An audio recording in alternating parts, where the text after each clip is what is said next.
Hello everyone, and welcome back to the channel. If you're passionate about South African politics and want to stay informed on the country's most pressing stories, you're in the right place. Make sure to like this video, subscribe for more in-depth political analysis, and let us know your thoughts in the comments below. Today, we focus on a rising political rivalry that is not just entertaining, but deeply significant to the future of South Africa's political direction. Julius Malema versus Jacob Zuma, two towering figures in the country's post-apartheid narrative, now firmly at odds. And with the 2024 elections still reverberating across the political landscape, the stakes could not be higher.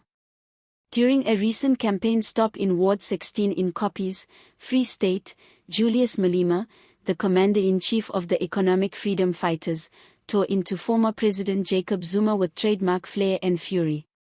While addressing supporters ahead of a by-election, Malema didn't hold back. With a mix of sarcasm and political precision, he accused Zuma of founding the MK Party for selfish and family-centered reasons.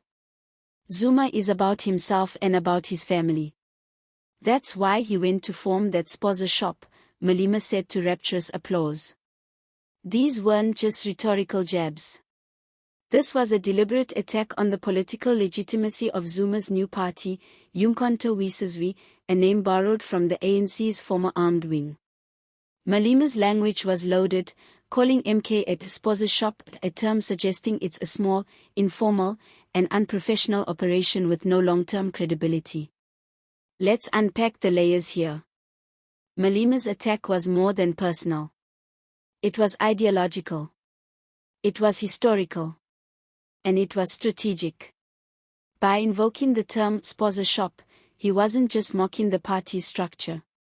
He was suggesting that the MK Party exists solely to serve Zuma's political survival and his family's interests, not the people's.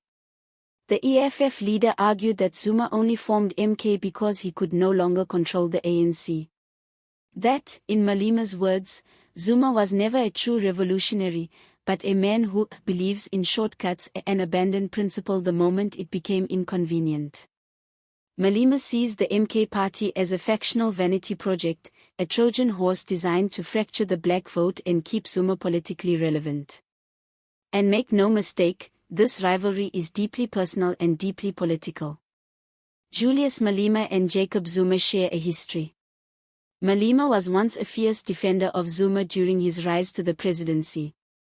But following a spectacular fallout rooted in corruption allegations, state capture, and political factionalism, the two now represent opposite visions for the future of South African politics. Malema presents the EFF as the last true revolutionary movement, pro-poor, anti-capitalist, and radically pan-African. Zuma, in contrast, is seen by critics as a relic of ANC corruption scandals, with the MK Party viewed as an attempt to cling to relevance under the guise of liberation nostalgia. But Zuma's appeal can't be ignored.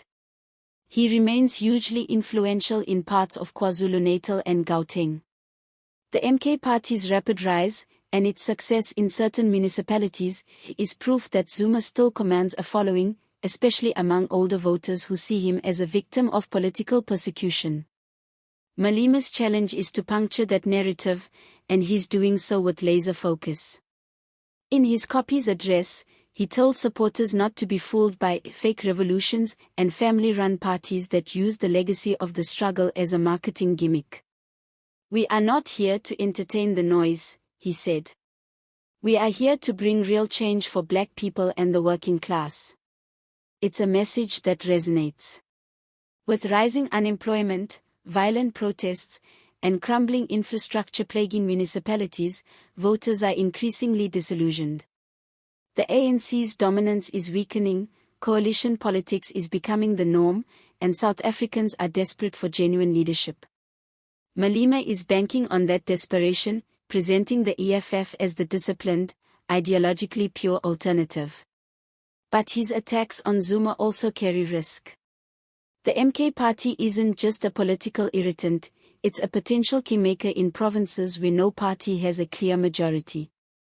If the ANC continues to bleed support and the EFF can consolidate the youth vote, Zuma's movement could tip the balance in ways no one expects. That's why Malema is going on the offensive now, not after the elections, but during every by-election, every ward visit, every street rally.